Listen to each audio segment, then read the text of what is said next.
আমার বিশেষ করে এখানে আমাদের চট্টগ্রামের এই সিংহ পুরুষ 16-17 বছর 18 বছর 20 বছর রাজপথের আন্দোলনে যিনি আমার সাথে প্রশাসনের সকল রক্ত চক্ষুকে উপেক্ষা করে কখনো কোনো আপোষ না করে রাজপথে নেতৃত্ব দিয়েছেন চট্টগ্রামের মহানগর বিএনপির সাবেক সফল সভাপতি, সাবেক কেন্দ্রীয় কমিটির সফল সাংগঠনিক সম্পাদক এবং যিনি নিজেকে নগর পিতা নয় নগর শাসক হিসেবে নিজেকে দাবি করেন, ক্লিন গ্রিন হেলদি সিটি একটা প্রত্যয় নিয়ে দিন রাত দিন পরিশ্রম করে যাচ্ছেন জনতার মেয়র জননেতা জনাব ডাক্তার সাদাত হোসেন সাহেব উপস্থিত, আমাদের এখানে উপস্থিত বিভিন্ন মাওলানা ওলামায়ে ইকরাম যারা এই ইসলাম সম্পর্কে মিলাদুন নবী আমাদের রাসূলের জীবন কর্মময় জীবন সম্পর্কে বিস্তারিত আলোচনা করবেন। আমাদের সম্মানিত বিশেষ অতিথিবর্গ, আপনাদের সবাইকে আমি আমার ব্যক্তিগত পক্ষ থেকে অভিনন্দন জানাচ্ছি এবং সালাম জানাচ্ছি। আসসালামু আলাইকুম ওয়া রাহমাতুল্লাহি ওয়া বারাকাতুহু।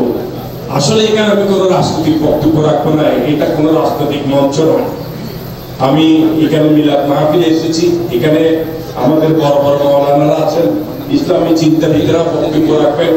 সুতরাং আমি শুধু বলতে চাই, আমাদের রাসূল করিম সাল্লাল্লাহু আলাইহি ওয়াসাল্লামের যে আদর্শিত পথ, ওনার যে তরিকা, যে সুন্নতের কথা বলেছেন, যে পথ প্রদর্শক আমাদেরকে দেখিয়েছেন, যেভাবে চলার কথা বলেছেন জীবন ব্যবস্থায়, আমাদের রাজনৈতিক জাতীয় ব্যবস্থায় সবকিছু আমাদের রাসূলের তরিকা অনুযায়ী যদি আমরা চলি, আমরা আমাদের জীবনের এই জীবনে এবং আখিরাতে আমরা লাভবান হব। আমরা মূলত আমাদের বক্তব্য আমরা অনেক সময় এখানে এসে বলি, কিন্তু আমরা নিজেরাই আমরা এটা থেকে বিচ্ছিত হয়ে যাই। সুতরাং আমি বলবো, রাষ্ট্রীয় জীবনে আমরা অনেক কিছু দেখেছি, অনেক নিপীড়ন নির্যাতন অত্যাচার সহ্য করতে দেখেছি। এখানে কুপিয়ে কুপিয়ে মানুষ হত্যা করেছে আমার সামনে এই জায়গাতে, কিন্তু আমি চেষ্টা করেছি, আমি এক পর্যায়ে তখন আমাকে মেরে ফেলা হতো, কিন্তু আমি তাকে বাঁচাতে পারি নাই। আমি তার লাশটা নেওয়ার জন্য চেষ্টা করছি, কিন্তু পারি নাই।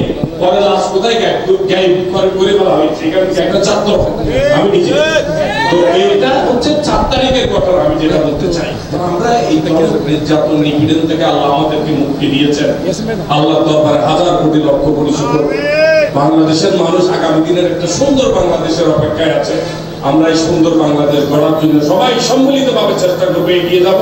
মিলাদ মাহফিলে আমাদেরকে এসে বক্তব্য রাখার সুযোগ করে দিয়েছেন, সবাইকে কৃতজ্ঞতা জানাচ্ছি, ধন্যবাদ জানাচ্ছি। আল্লাহ হাফেজ।